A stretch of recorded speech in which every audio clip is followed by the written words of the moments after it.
Mustaqil O'zbekiston Respublikasining birinchi prezidenti marhum Islom Abdug'aniyevich Karimov O'zbekiston Respublikasini va xalqini xavfsizligini saqlash uchun Milliy xavfsizlik tashkilotini tuzadi va unga Rustam Inoyatovni rahbar etib tayinlaydi. Rustam Inoyatov esa Islom Karimovni ishonchini suiiste'mol qilib, qarindosh urug'lari bilan birga O'zbekiston davlatiga va xalqiga ziyon keltirib, tuhmat va bo'xtonlar bilan ko'plab odamlarni sho'rini quritib kelishdi. Assalomu alaykum, hurmatli tomoshabin. Kanalimizda yangi bo'lsangiz, kanalimizga obuna bo'lib, video ostiga like tugmachasini bosib qo'yishni unutmang. Bugun dasturimizda Milliy xavfsizlik xizmatining sobiq raisi Rustam Inoyatovning qarindoshlari, aniqrog'i singlisining eri Baxtiyor Ergashev va katta kuyovining ukasi Miraglan Mirzayevlar Inoyatovning soyasida qurilish sohasi bo'yicha O'zbekiston davlatini va tadbirkorlarini, shuningdek oddiy xalqini zo'ravonlik bilan talon-taroj qilgani haqida video davomida ko'rib, batafsil bilib olasiz.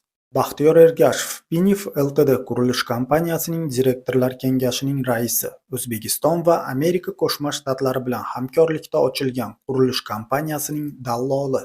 Baxtiyor Ergashev rahbarlik qilib kelayotgan kompaniya qurilish kompaniyasi bo'lishiga qaramasdan, u kompaniya qurilish ishlari bilan shug'ullanmaydi. Buyurtmachi va quruvchi o'rtasida shunchaki dallolchilik qiladi.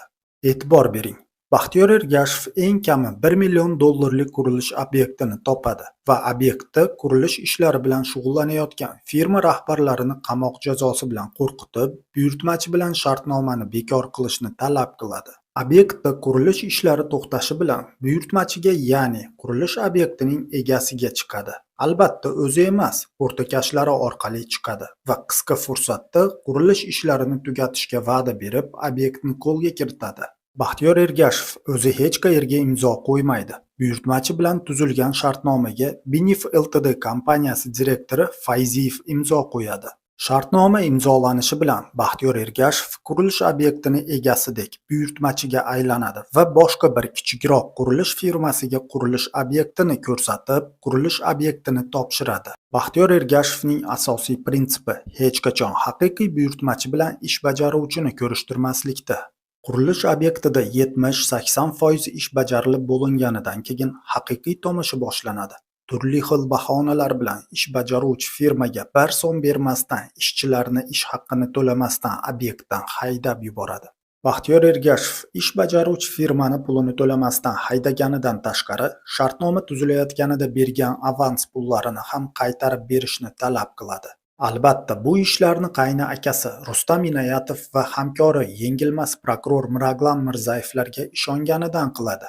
Agarda ish bajaruvchi avansni qaytarishga qarshilik qilib, o'zini va ishchilarini haqqini talab qilsa, Baxtiyor Ergashev prokuror Miraglan Mirzayevni ishga soladi. Zudlik bilan ish bajaruvchini ustidan jinoiy ish qo'zg'atiladi. Prokuror janoblari ish bajaruvchini izolyatorga qamaydi. Bechora ish bajaruvchi qamalib ketmaslik uchun Baxtiyor Ergashev aytgan pulni qaytarishga rozi bo'ladi. Ish bajaruvchi izolyatorda yotganida Rustam Inoyatovning kichik kuyovi Baxtiyor Ergashev qurilish obyektida oxiriga yetib qolgan qurilishni tugatish uchun o'ziga tegishli qurilish firmasi bilan shartnoma tuzadi. Lekin bu galdagi shartnoma yuqori qiymatda tuziladi. Ergashev tuzgan strukturasiga ko'ra bankdan kredit olinadi. Kredit eng kami $1 million miqdorida bo'ladi. Ergashev bu pullarni qaytarish to'g'risida umuman o'ylamaydi. Chunki uning orqasida Milliy xavfsizlik xizmatining boshlig'i qayni aka Rustam Inoyatov va prokuror Miraglan Mirzayev bojasi turibdi. Bundan tashqari birorta shartnomada Ergashevning shaxsiy imzosi yo'q. Masalan, 2011-yili Toshkent shahar Sergeli tumanida qurilish obyektida 70% ish bajarilgach, Baxtiyor Ergashev o'z o'yinini boshlaydi. Baxtiyor Ergashev qurilish obyektiga kelib, ish bajaruvchiga qurilishdagi qandaydir kamchiliklarni ro'kach qilib, ish bajaruvchini qattiq haqorat qiladi va obyektdan ketishini talab qiladi. Qurilishi tugab qolay degan obyektni shunchalik tashlab ketishni emas, balki qurilish boshlanishidan oldin avans tariqasida ish bajaruvchining hisob raqamiga o'tkazilgan $2 million naqd holda qaytarib berishni ham talab qiladi. Ish bajaruvchi Shomurodov o'zining shefiga telefon qiladi. Shef esa bu Salim Abduvaliyev. Aniqroq qilib aytganda, nafaqat O'zbekiston yoki SNG davlatlarida, qolaversa Osiyo, Yevropa qit'alarida Bek aka nomi bilan tanilgan obro'li salimboyvachcha bo'lgan.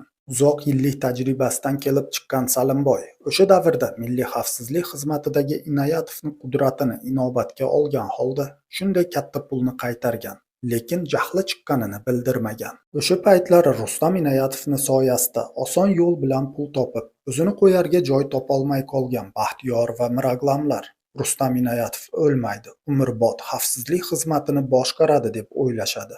Lekin bir narsani unutishadi.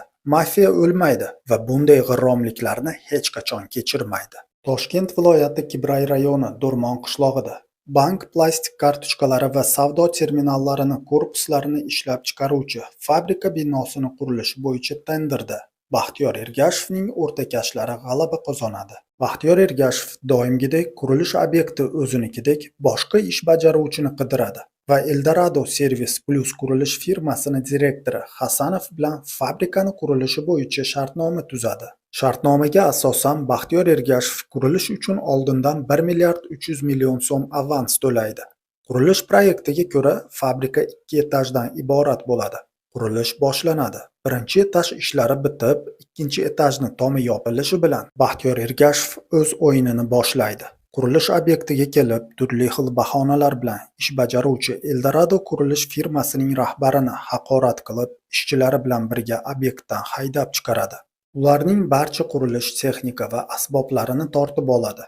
Bundan tashqari shartnomaga asosan qurilish uchun oldindan berilgan avansning 50%ni, ya'ni 650 million so'mini qaytarishni talab qiladi. Eldorado firmasi pulni qaytarmasligini aytadi va shartnomaga asosan Baxtiyor Ergashevning qo'l ostidagi Binif Ltd kompaniyasi Eldorado firmasidan qarzi bor ekanini aytadi. Bundan tashqari Baxtiyor Ergashev tomonidan tortib olingan qurilish texnikalarini qaytarib berishni talab qiladi. Baxtiyor Ergashevning hamtovog'i Miraglam Mirzayev ushbu aferada Eldorado firma rahbarini aybdor qilib ko'rsatib, Eldorado firmasiga avans tariqasida berilgan pulni hech bo'lmasa 50%ni tortib olish maqsadida Binif Ltd va Eldorado firmalari o'rtasida tuzilgan shartnomada kafillik qilgan bankning baholash bo'limining mutaxassisi Shabutayevni 10 yillik qamoq jazosi bilan qo'rqitib, qurilish obyektida Eldorado firmasi bajargan ishni 650 million so'mga baholashni talab qiladi. Shabutayev